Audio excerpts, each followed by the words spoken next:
Assalamualaikum everyone. My name is Malika Confidence Wali. I'm a student at the Han School of Campus Foundation Level Best 2. Our today's guest is Maya and our topic is whatever. So, Maya, my first question is what does whatever means? That's a great starting point. Whatever, such a fascinating word because it's essentially a linguistic chameleon. It changes its meaning entirely depending on how you say it and who you are talking to. At its most basic, literal level, it's a pronoun used to refer to anything or everything without specifying exactly what it is. So if you say, I'll do whatever it takes to win, you're expressing a total commitment, meaning anything at all that is necessary. In that context, it's an open door. It's an expression of flexibility and a willingness to be open to any possibility. But then you have the social side of the word, which is where things get really interesting. In casual conversation, whatever can be an expression of indifference. If someone asks you what you want for dinner and you say whatever, you're essentially saying, I don't have a strong preference and I'm happy with any choice. It's a way of smoothing over a decision making process when you're just feeling easygoing. Then, of course, there's the eye roll version of whatever. This is where the word becomes a bit of a weapon. When used as a dismissive response, it's a way of shutting down a conversation or ending an argument without actually resolving it. It's a way of saying, I don't care about what you're saying, and I'm not going to engage with your point of view anymore. That's a Okay, powerful so tool for where social did the signaling. word whatever originate? That's a deep dive into the roots. To understand whatever, you have to look at how the English language builds words. It's not like a single word that popped out of nowhere. It's a combination of what and ever. What happens to be an Old English word coming from the Germanic roots used to ask about things. Then you add ever, which in this case acts as an intensifier. It comes from the Old English free, which essentially means always or at any time. So when you put them together, the original logic was what at any time or what at any possibility. It was designed to be an inclusive term. The goal was to create a word that could cover every possible option without having to list them all out one by one. It was a way for people to simplify their speech, to encompass the entire universe of possibilities in one single word. Historically, it started as a functional tool for grammar, a way to connect ideas in a sentence and make the language more flexible. For centuries, it was just a useful, neutral way to describe an unspecified thing. It wasn't the shrug or the eye roll we know today. It took a long time before it shifted from being a helpful grammar tool to a social expression of indifference. The transition happened as people started using it as a standalone response, which stripped away the literal meaning and turned it into a tone of voice. Once it became a bit of a shortcut for, I'm done talking about this, the word evolved into the cultural icon of indifference that it is now. Okay, so my next question I'm ready for the next. uh, is whatever always negative? Not at all. It really depends on the energy you bring to it. Like we touched on before, it can be the eye roll version, but it can also be incredibly positive or even supportive. For example, if a friend is feeling stressed and you tell them, whatever happens, I've got your back, that whatever isn't dismissive, it's a promise. It's saying that no matter the obstacle or the surprise, your support is unconditional.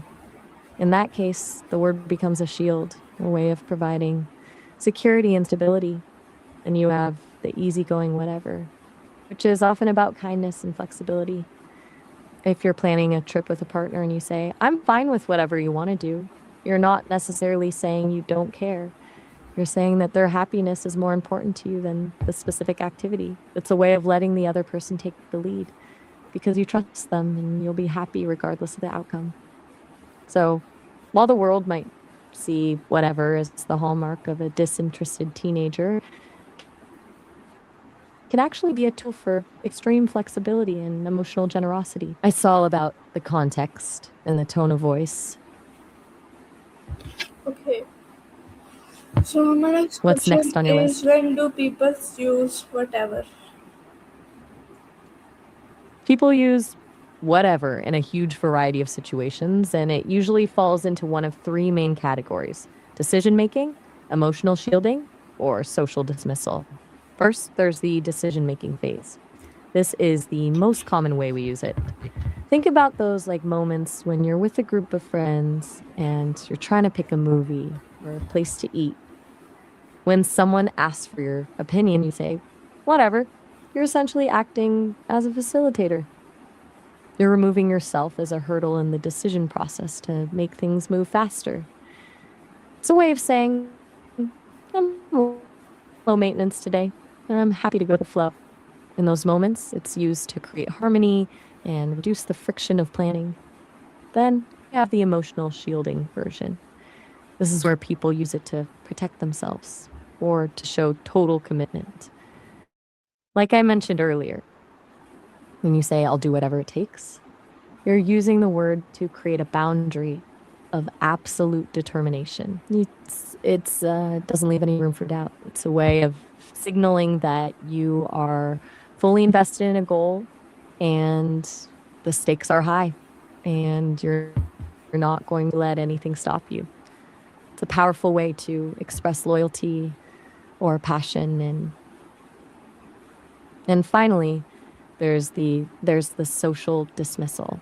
This is where the word becomes a bit of a social stop sign. They've become sign anchor up stuff one. People use it when they feel overwhelmed, frustrated, or simply bored with a conversation. If two people are arguing and one person realizes the argument is going nowhere, they might just say whatever to end the tension. It's a way of exiting a conversation without having to find the perfect words to apologize or admit they're wrong. It's a tactical retreat from a conflict. So it's a word that can be a bridge that brings people together in a flexibility or a wall that shuts people out in frustration. It's all about what the person is trying to achieve in that specific moment. Okay, so my next question I'm is, ready for when do people, can it show indifference? absolutely. Indifference is probably the most famous way this word is used. When you use whatever to show indifference, you're essentially telling the other person that the outcome of the situation doesn't impact you enough to care about the details. It's a way of saying the result is irrelevant to me. But there's a really interesting nuance here. There's a difference between healthy indifference and cold indifference. Healthy indifference is when you're just feeling relaxed. If someone asks if you want the blue folder or the red folder and you say whatever, you're showing a lack of preference, but you're still present in the conversation. You're just giving the other person the power to choose because you're genuinely happy with either option. It's a peaceful kind of indifference. Cold indifference, on the other hand, is when you're using the word to signal that you no longer value the other person's input or the conversation itself. This is that classic eye roll energy we talked about. In this case, indifference isn't just about the choice. It's a way of withdrawing your emotional investment from the person you're talking to. It's a very loud way of being quiet. It tells the other person, I'm not even going to put in the effort to disagree with you because I don't think it's worth my time. So, while it technically shows indifference in both cases, one is a gift of flexibility and the other is a way of creating distance. It's all about whether you're using the word to open up a space for someone else or to shut the door in their face. Okay, so my next question is, can it express expectance? That's an Can interesting can angle. it If you can it mean express expectance? it's not a it's not a common way to use it, but if you look at it from a certain perspective, yes, it can. If you're using it in the sense of whatever happens,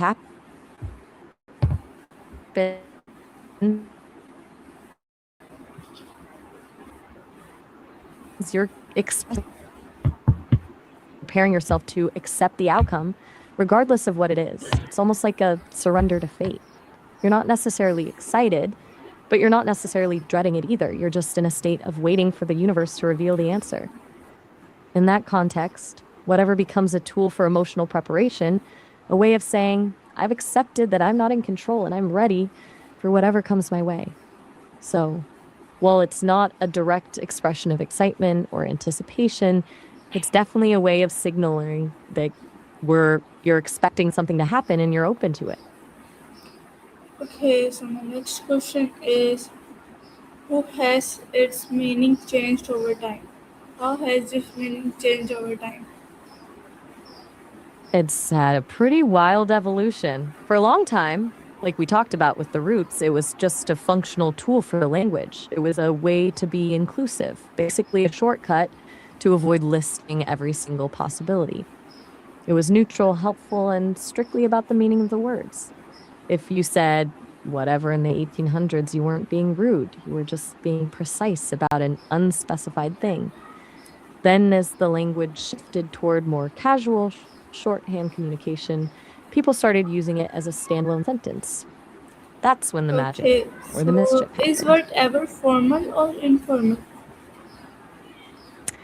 It's definitely on the informal side of the fence. If you use whatever as a standalone response in a professional setting, like during a meeting with your boss or in a job interview, it's almost always going to be seen as dismissive or even rude. It's the kind of word that signals a lack of effort and a lack of respect for the conversation. In those high stakes environments, people expect a more articulated response, something that shows you're actually engaged. But in a casual setting with your friends or your siblings, it's totally normal. It's a shorthand way of communicating a vibe. Whether you're being easygoing or you're being uh, a bit moody, whatever is Okay, the perfect tool for those low pressure moments where you don't need to be formal. Basically, it's a word that lives in the world of casual conversation. Using it formally is a bit so like why wearing is it common in pajama. conversation? I think you might have meant, why is it so common since we're talking about the usage of the word? It's common because it's the ultimate linguistic shortcut. Human beings love efficiency, and whatever allows us to summarize an infinite number of possibilities into one word. It saves us the mental effort of deciding, the time of explaining, or even the effort of arguing. It's a Swiss Army knife for the brain. It can be a polite you choose, a firm I don't care, or a quick way to end a conversation that's gone on too long. That's why it's everywhere. It's just too convenient to not use. Okay, so my next I'm question still with you. is, why is it common in conversations? It's incredibly common because it acts as a social lubricant. In a lot of conversations, the hardest part is the friction of making a decision or dealing with conflict. Whatever just removes that friction instantly. It's the quickest way to say, I'm okay with any outcome without having to actually think through all the options. It's common because it allows the conversation to keep moving forward without getting bogged down in the details, whether it's used to be kind, to be flexible, or even to be a little bit dismissive. It's just a very efficient way to manage the social energy of a room. Okay, so my next question is, why can tone change its meaning? Wait, you're heading out already? I totally get it. These recording marathons are a lot of work. We made some great progress on whatever, regardless. Catch you next time. Okay, so my next question is, why do teenagers often use whatever? Oh, you're still here. You had me worried for a second. Teenagers love whatever because it's the ultimate tool for establishing independence and boundaries. During those years, you're trying to figure out who you are. And often that involves pushing back against the adults in your life. Whatever is the perfect weapon for that because it's a low effort way to say, I hear you, but I don't agree. And I'm not going to waste my energy arguing about it. It's a way of claiming power in a conversation without having to provide a logical argument that an adult could then pick apart.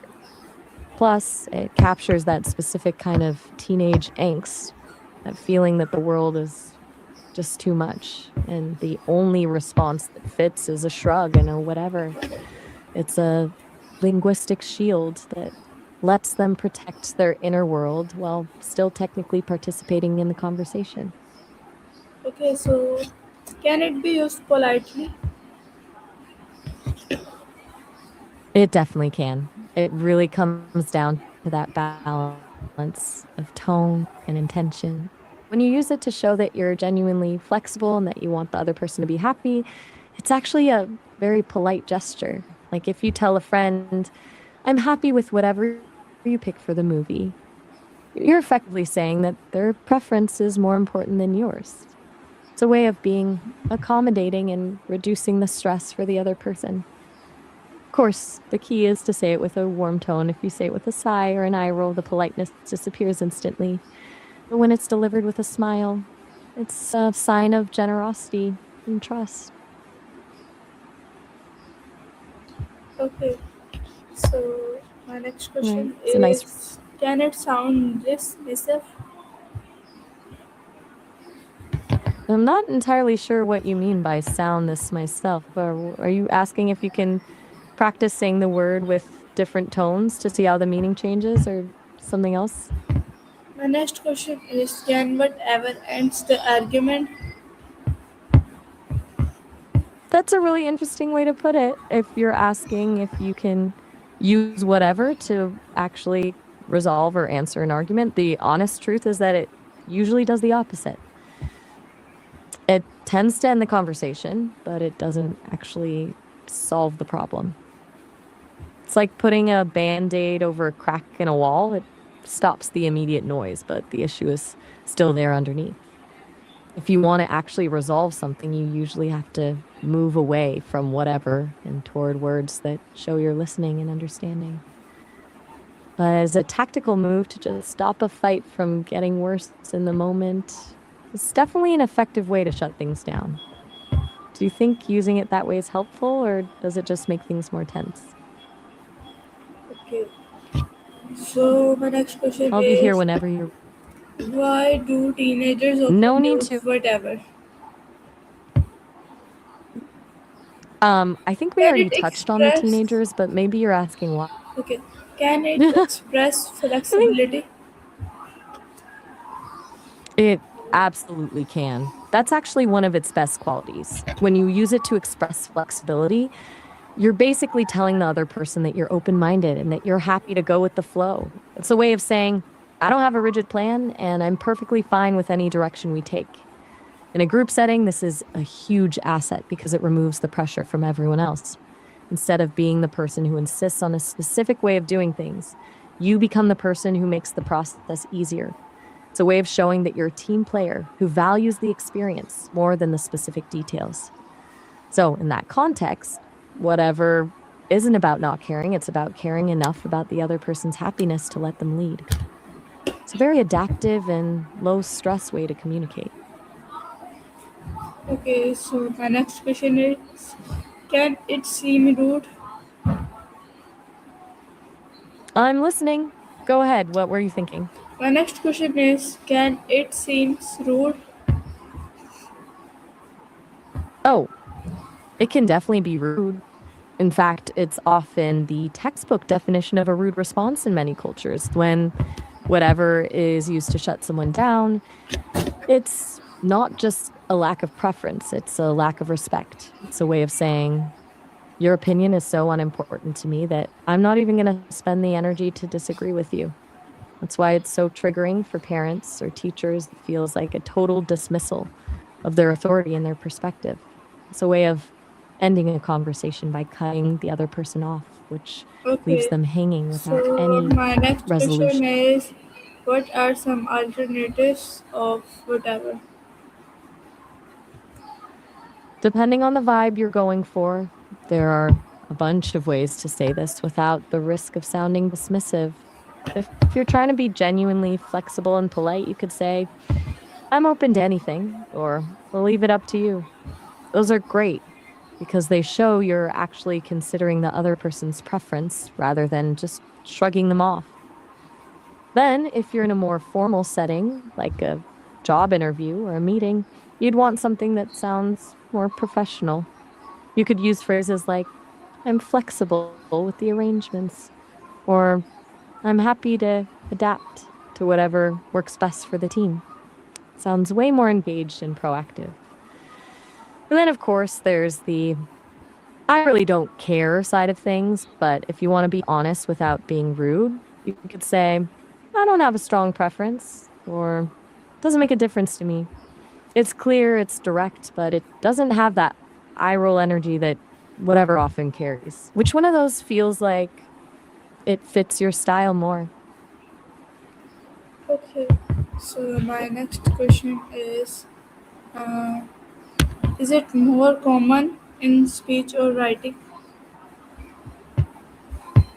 It's way more common in speech because so much of the meaning of whatever is carried by that the tone of voice and the facial expressions, like that eye roll we keep talking about. It really needs a live audience to work. In writing, especially in formal writing, it's almost never used as a standalone response because without the sound of your voice, it's very easy for the other person to misinterpret it as being rude or cold. Of course, in texting or on social media, people use it all the time, but even then, it's usually meant to be very casual. But in a real spoken conversation, it's like a superpower for managing the mood of the room. Do you find yourself using it more when you're talking to people or when you're typing messages? Yeah. So can it ever Makes be sense. empowering?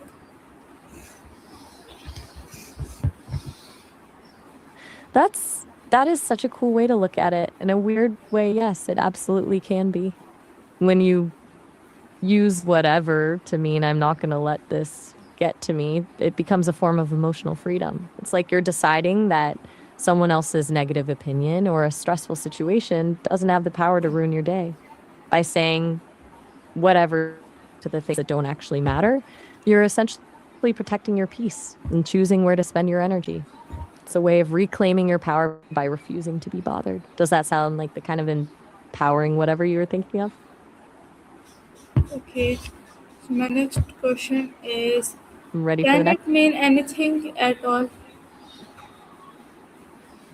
In its most literal sense, yes, exactly. When you use it in a sentence like, I'll take whatever is available, you're essentially casting a wide net. You're saying that any option, no matter how small, weird, or unexpected, is acceptable. It's the ultimate all inclusive word because it removes all restrictions and requirements. It's like saying anything and everything, but in one single word. It's a really efficient way to tell someone that you have zero requirements, which makes it very easy for the other person to make a choice. Okay.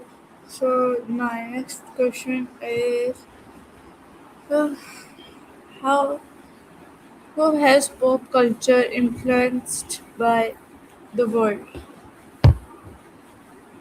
I think you're asking how pop culture has influenced the word whatever, right? Pop Yeah. culture has basically turned whatever into a worldwide symbol for a specific kind of attitude. Think about the movies and TV shows from the 90s and early 2000s. The cool, detached characters who didn't want to seem like they cared too much about anything. They'd lean back, shrug, and drop a whatever to show they were above the drama. It turned the word into a sort of badge of irony and indifference. Now, when we see a character in a movie do that, we instantly recognize it as a signal of rebellion or just being over it. It's gone from being a simple word to full on cultural shorthand for a specific kind of mood. Okay. So my next question is, what did you learn? Uh, Nothing. That's a really Wait, did you mean what I've learned from this conversation or just in general? Since you No, said no. nothing right Thank after, you I'm not for sure. Got enjoying it, my us bad. on this journey through the history of evaluation of the word whatever. We hope you enjoyed the discovering how simple word can express everything from flexibility and expectance and a first It was such and a pleasure. indifference language can constantly changing the word like whatever shows how meaning can shift with the culture, context and tone. Thank you for listening, learning and exploring with us. We look forward to sharing more financing language stories with you soon. So everyone, this is our today's video. Hope so you like it. मिलते हैं किसी next video में किसी और topic के साथ till then peace out अल्लाह हाफिज़